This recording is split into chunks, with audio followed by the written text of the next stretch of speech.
रे घरे बाल्टी में लाल पियर रंग घोरे।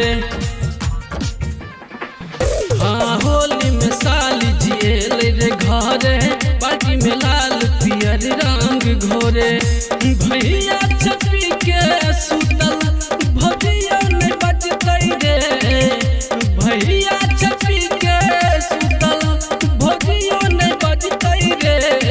हमहू डलबै उहो डलतै होली नीक समझतै रे।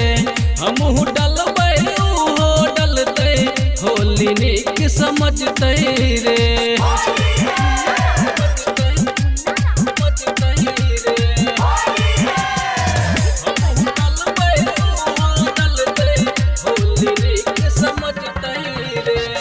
गोरे गोरे गाल ओकर कह दे लाल रे।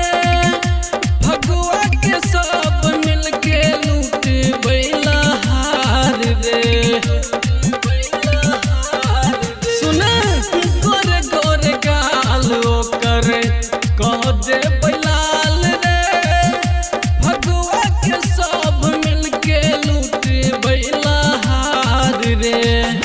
के जोगिरा संगे सालिया जी नचतै रे। के जोगिरा संगे सालिया जी नचतै रे। हमहू डलबै उहो डलतै होली नीक समझतै रे।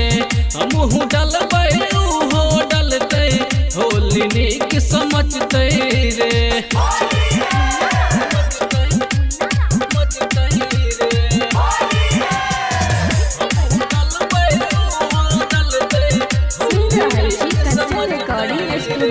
साल भर के बाद एलै फिर एहन मौका।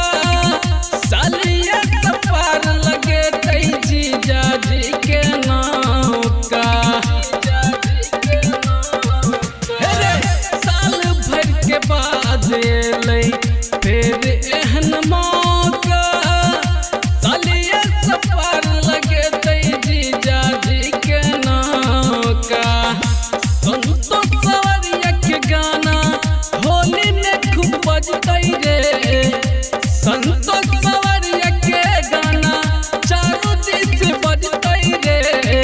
हमहू डलबै उहो डलतै होली नीक समझतै रे।